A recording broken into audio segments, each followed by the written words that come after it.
E aí, meus brothers, hoje a gente tá aqui. Eu já tô rindo, tô no começo do vídeo.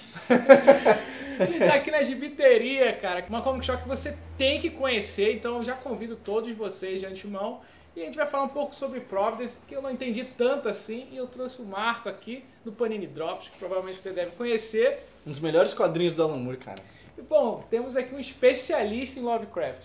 Não tanto, Não, mas eu sou um entusiasta. Um Vocês vão entusiasta é ver. melhor do que especialista.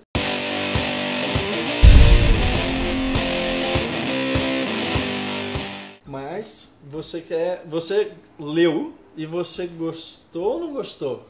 Cara, eu li com uma expectativa super alta, a real é essa. Pô, Alan Moore, né? Você não pega um quadrinho do Alan Moore sem... Sim. sem E ele tá ter fazendo poucas expectativa. coisas hoje em dia, né? Então. Então eu peguei aquela coisa, né? Pô, são 4 tomos, e por aí vai, eu preciso, sei lá, né? Ler alguma coisa antes, eu não li nada, eu já sabia que era alguma Você coisa... não leu nem o Neonomicon? Li, né? E já também não gostei tanto, achei mais chocante, achei muito Bem chocante. bem mais. Ele é bem pesado. Dando uma folhada nessa trama aqui, eu peguei mais a trama do jornalista. Uhum. Né? Ele Que é a trama principal. É, aquela coisa de dar uma opção sexual, né? O camarada é gay e ele tem o quê? Uma jornada na década de 10, como era difícil e opressora, e como ele tinha que usar alguns jargões, né? Algumas frases para despistar. Mostra bem como naquela época, né, o homossexualismo era totalmente não aceito. Embora hoje em dia ele não seja super bem aceito, mas já progrediu bastante quando você compara com aquela época, que é o que vai mostrando aí. Não, e o incrível, né, que ele já começa com uma coisa muito chocante, né? A primeira página mostra o suicídio lá do seu parceiro. Você vai entender ao longo dessa primeira edição, né, que foi o namorado dele. Não, a primeira página ele rasgando Sim. mostra que vai estar acontecendo um tchan Sim. ali. Enfim, aí você começa a entender que a cabeça do camarada, que ele tá querendo uma jornada nova. Inclusive, um detalhe aqui. Quando a gente... Essa primeira cena do suicídio já vai mostrar bastante pra gente como vai ser essa HQ do Alan Moore. Porque o cara sai, né? Ele tá lá, ele rasga as cartas tipo naquela pontinha, no parque em Nova York. E aí ele vai até lá perto, entra tipo numa construção meio estranha, que a gente, tipo, quando tá lendo não sabe muito bem o que é. Um cara coloca tipo um disco de vinil pra tocar, ele só senta lá e fica lá. E aí, tipo, morre. Por causa que é uma câmara de gás. Ah, Ó, viu? Por causa que é uma câmara de gás. então, deixa eu passar essa. Mas como que você sabe disso, que é uma câmara de gás? Eu acho que tem uns indícios na HQ. O Alan Moore vai fazer muitas referências, mas ele não solta 100% Não de solta, graça. não solta. Tem indícios. Mas um livro que eles falam muito na primeira edição é aquele Sur Le Monde lá, francês, que eu não sei se existe ou não, eu ainda tenho que pesquisar. Mas tem um outro que eles falam que existe de fato, que é o do Robert Chambers lá, que é o King in Yellow, o Rei Amarelo. Esse Rei Amarelo, ele é uma obra que saiu no finalzinho do século XIX, é importante, blá blá blá, coisas netas, vocês precisam na Wikipedia. Um dos contos dele é justamente um conto em que o suicídio foi legalizado nos Estados Unidos. Ele se passa mais ou menos na época que se passa essa HQ, ou seja, no futuro comparado com quando o cara escreveu. Exato. E tem essas câmaras, onde as pessoas podem simplesmente ir e se suicidar tranquilamente, tipo, que nem é na HQ. Então, a primeira cena da HQ já é uma referência a uma obra literária que influenciou o trabalho do Lovecraft. Caramba, cara. Nossa, que bizarro também, né? O negócio é... Então, a gente tava conversando aqui antes, nossa, uma coisa que me incomodou muito, que esse quadrinho, pra mim, como zero à esquerda de Lovecraft e por aí vai, e desses livros da década de sei lá quando. Então, pra mim, às vezes o quadrinho tava muito parado, cara. São 4 tomos, né? E ao mesmo tempo sempre parece que vai acontecer alguma coisa. As 4 edições dentro do encadernado. Isso, sim. Aí, é claro, esse aqui é o primeiro encadernado, rapaz. Serão 3, né? Sim, a ideia é essa. Lá fora a série terminou recentemente, abril agora. O Alan Moore demorou pra terminar, ele começou em 2015. Ele tem crédito na Tem. casa aí. Tem crédito. Não, a gente deixa ele trabalhar. O tempo que precisar, Alan Moore, pega o tempo, a gente lê no seu ritmo. Então, aí nesses 4 tomos que acontecem nessa HQ, o tempo todo parece que vai acontecer uma coisa sinistra. Principalmente no final do segundo, né? Que ele entra no alçapão maluco lá. Que acontece uma coisa sinistra. Realmente acontece. Foi aí que eu acordei mesmo pro quadrinho. Eu falei, pô, mano, vai acontecer agora, é agora que acontece. E por aí vai, estamos na metade, agora que explode, é o estopim. E volta pra trama mais pacata, mais calma. E, de certa maneira, isso acabou me incomodando. E eu, quando falei contigo, né, foi assim que a gente conversou, falei, cara, esse quadrinho não acontece nada. Aí você falou, tá acontecendo. Cara, o que tá acontecendo tanto Tá nesse acontecendo quadrinho? um monte de coisa. Só que o quadrinho ele é sobre a América Oculta, né? Que é o livro que o Robert Black, que é o personagem principal, esse jornalista, tá querendo escrever. E no primeiro momento parece muito que ele tá meio que falando que essa América Oculta, que aí ele vai vendo os negócios ocultistas e tal, na verdade tem um cunho pessoal bem forte por ele ser gay e tal, né? Preconceito, ter que esconder a vida dele. Só que aí a gente vai descobrindo no caminho que essa América oculta, essa ideia do algo oculto, tá em todos os pedaços da HQ. Que nem na primeira página que eu falei pra você, nessa referenciazinha, tipo, bizonha de você perceber. É só porque eu já li aquele conto por acaso que eu reparei. Sei, por acaso. Daqui a pouco a gente vai mostrar a Bíblia que ele tem por acaso.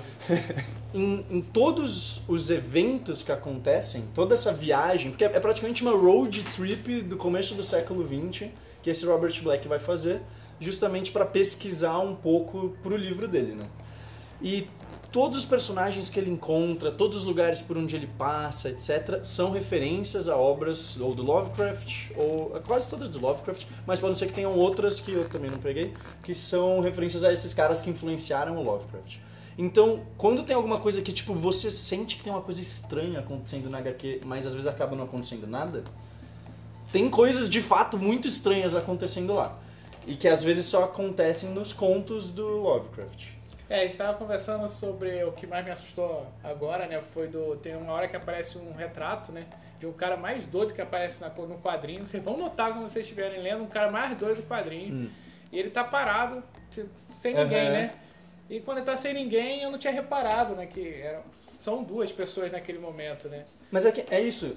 E por aí vai. É muito difícil você conseguir reparar nisso sem você ter lido a história original do blá blá blá. Tem vários indícios que se você já sabe, você tipo, vai ver tipo, é isso, cara. Mas se você nunca leu a história, você não sabe muito bem o que tá acontecendo. Você só sabe que é um bagulho muito estranho aquilo. Pô, é verdade, cara. Era muito Mas estranho. Você acha que, sei lá, esse quadrinho acaba excluindo gente? Pessoas? Ou instiga pessoas? Eu acho que os dois, no final das contas. Depende um pouco do quanto você quer, tipo, tentar mergulhar dentro do quadrinho, do universo que o quadrinho, tipo, traz pra gente. Se você pega pra ler ele inteiro, você entende o que aconteceu. Vão ter algumas coisas, tipo, você não vai pegar detalhes, que nem esses que a gente acabou de falar aqui. Mas você vai entender a história e no final fica muito mais claro o que o Alan Moore tá querendo fazer. Não no final desse primeiro volume, no final. Tipo, nas edições, sei lá, 9, 8... 9, 10, 11, 12. Eu aprendi a contar, tá?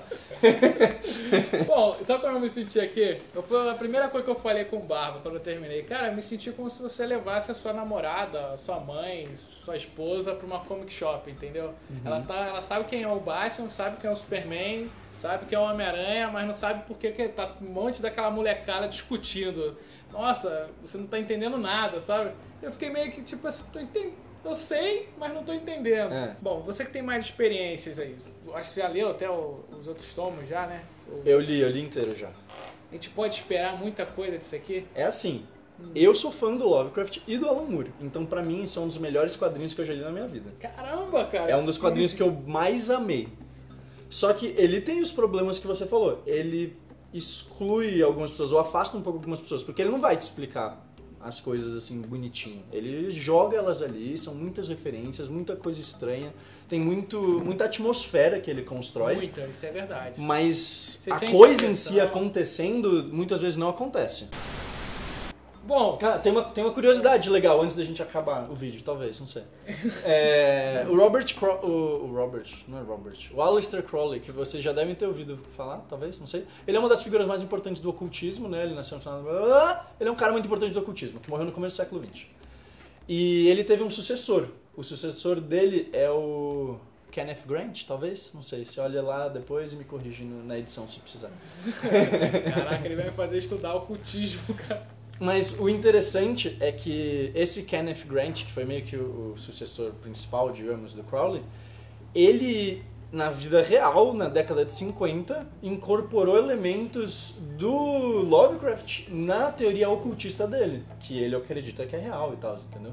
Então, embora isso apareça só na edição 12 de uma maneira muito singela, assim, então isso praticamente não aparece, a gente vê isso, tipo, desde o começo, se você sabe, porque, tipo, essa mistura de ocultismo junto com as coisas do Lovecraft e tal, não é só o Alan Moore falando e brincando com o próprio mundo que o Lovecraft criou, mas é ele sempre, tipo, dando umas cutucadas e brincando com o nosso mundo real também. Caramba, chocado aqui. Tem muita coisa nessa HQ, cara. Não, por isso que eu falei, eu até tava falando com o Felipe mais cedo. O meu projeto é, eu li a HQ inteira, da hora, gostei pra caramba.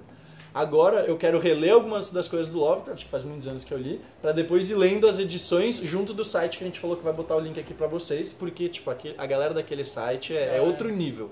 Não dá pra fazer aquilo. Caraca, aqueles caras ali muito desocupado. Primeiro começa por aí.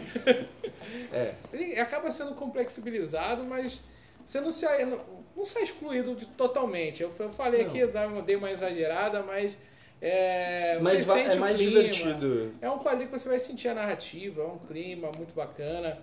Mesmo que você não pegue nada igual a mim, assim, não pegue nada, você vai ter uma história do jornalista que é muito bacana. E é aquela coisa, né, brother? É Alan Moore, né? Não adianta. Vale a pena ou não vale a pena? Independente, Alan Moore sempre vale a pena. É a minha opinião sobre isso. Eu acho que se você for ler essa HQ e, por exemplo, não manjar muito de Lovecraft, não espere então uma HQ que vai ter muita ação, muita coisa acontecendo. Se você já for sabendo disso, já fica bem mais tranquila a sua experiência. Porque aí você não vai se decepcionar, tipo, pô, cadê aquele monstro gigante? Falaram que era uma HQ de terror. Então, eu tava vendo isso no Neonomicon. Sempre tinha umas porradas, umas explosões malucas. Não é Neonomicon, não esperem Neonomicon, cara. É muito diferente. Eu fui nessa expectativa. Então, pô, fica aqui o convite pra você sempre participar aqui com a gente, Marcão. E a gente tem que fazer o convite pras pessoas de ler o Providence, dê uma chance. Sim, cara. Se você gostar de livros também, tenta dar uma lidinha no Lovecraft. Procura alguns resumos. É legal, é de terror. Procura, vê umas coisas, vale a pena, cara, é muito bem construído, assim, se você tem interesse, para além de, tipo, só a diversão do momento, se você, sei lá, gosta de escrever, por exemplo, dá pra você aprender muita coisa com o que o Alan Moore tá fazendo, não só nessa HQ, nem todas as HQs do Alan Moore, porque ele é o mestre, mas aqui é um ótimo exemplo, porque é um trabalho bem maduro dele, e bem diferente, justamente porque não acontece tanta coisa, mas acontece. Isso aqui não. É isso que ele tentou me convencer o tempo todo. Tá acontecendo. E eu falei, não tá acontecendo. Aí ele falou, tá acontecendo, cara. Eu falei, não tá acontecendo. Aí ele, não tá acontecendo. Mas eu te convenci, não convenci? Não, convenceu, logo antes da gente começar aqui, eu fui mostrando pra ele umas páginas e tal. Então, nossa, uau, bem blue. Enfim. Então, brother, um grande abraço e tchau!